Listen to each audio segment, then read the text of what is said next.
প্রিয় ছাত্রছাত্রীরা, আজকে আমি নিয়ে এসেছি Bardhaman university BA second semester দর্শন মেজর এবং মাইনরের সম্পূর্ণ সাজেশন। প্রথমে তোমাদের বলে রাখি, মেজর এবং মাইনরের প্রথমের কয়েকটি অধ্যায় অর্থাৎ ন্যায় দর্শন, বৈশেষিক দর্শন, সাংখ্য দর্শন এবং যোগ দর্শন, এই অধ্যায় কয়টি মেজর এবং মাইনর উভয়ের জন্যই প্রযোজ্য।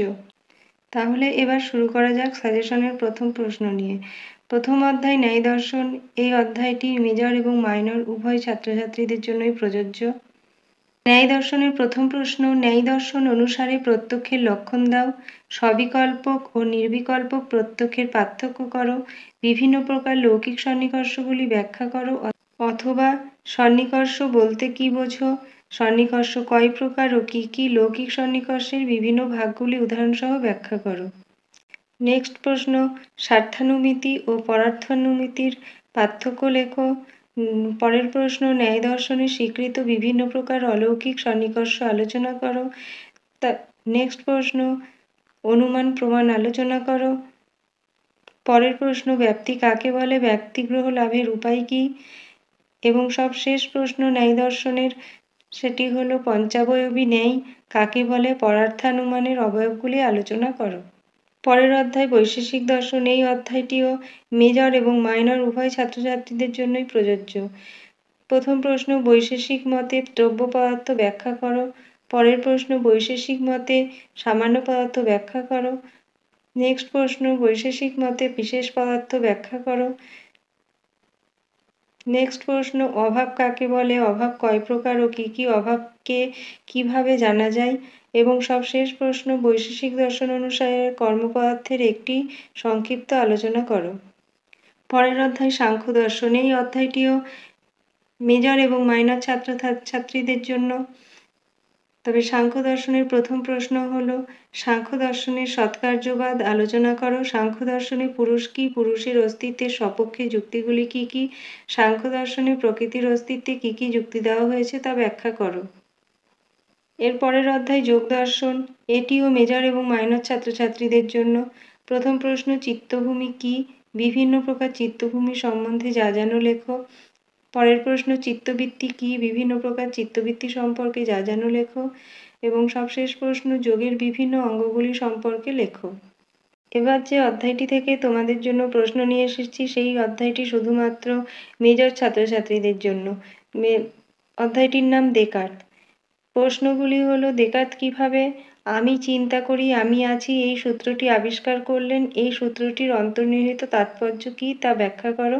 অথবা দেকার্ত কি উপায়ে তার মূল সূত্রটি পেয়েছিলেন, সবিস্তারে আলোচনা করো। এবং পরের প্রশ্ন, দেকার্তের মতে দ্রব্যের স্বরূপ আলোচনা করো। দেকার্ত দ্রব্যের যে শ্রেণীভাগ করেছেন তা কি যুক্তিযুক্ত আলোচনা করো। এর পরের অধ্যায়টির নাম স্পিনোজা, এটিও মেজর ছাত্রছাত্রীদের জন্য।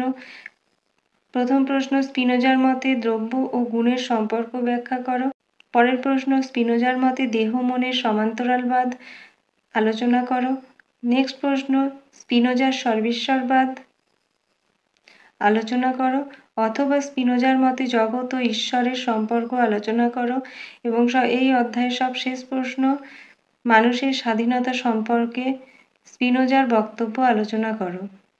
এবার যে অধ্যায়টি তোমাদের জন্য নিয়ে এসেছি সেটিও শুধুমাত্র মেজর ছাত্রছাত্রীদের জন্য।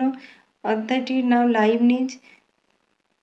প্রথম প্রশ্ন, লাইবনিজের মনাডের বৈশিষ্ট্যগুলি আলোচনা করো। অথবা লাইবনিজের পরমাণু তত্ত্ব আলোচনা করো।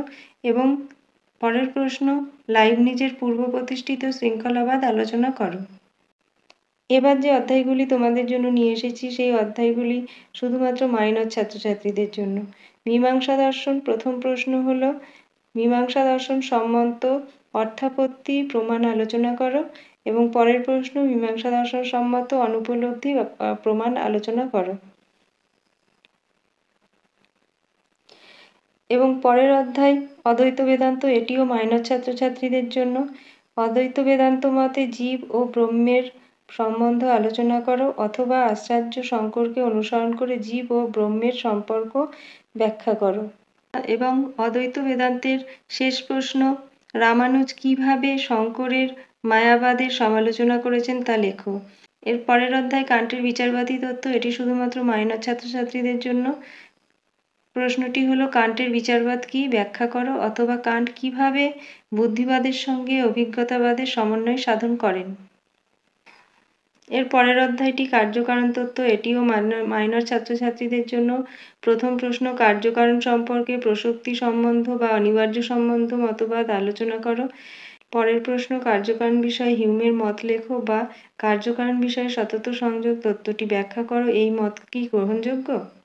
এর পরের অধ্যায়টি বিবর্তনবাদ, যান্ত্রিক ও উন্মেষমূলক, এটিও মাইনর ছাত্রছাত্রীদের জন্য। প্রথম প্রশ্ন, ডারউইনের জৈবিক অভিব্যক্তিবাদ আলোচনা করো। পরের প্রশ্ন, উন্মেষমূলক অভিব্যক্তিবাদ লেখো। পরের প্রশ্ন, যান্ত্রিক বিবর্তনবাদ কাকে বলে, যান্ত্রিক বিবর্তনবাদের বৈশিষ্ট্য লেখো। এবং নেক্সট প্রশ্ন, বিবর্তন ও বিপ্লবের পার্থক্য কি, এটি 5 নম্বরের প্রশ্ন। এর পরের প্রশ্ন, যান্ত্রিক ও উন্মেষমূলক বিবর্তনবাদ বা অভিব্যক্তিবাদের পার্থক্য লেখো, এটিও 5 নম্বরের প্রশ্ন। এই ছিল আজকে তোমাদের মেজর এবং মাইনরের সম্পূর্ণ সাজেশন।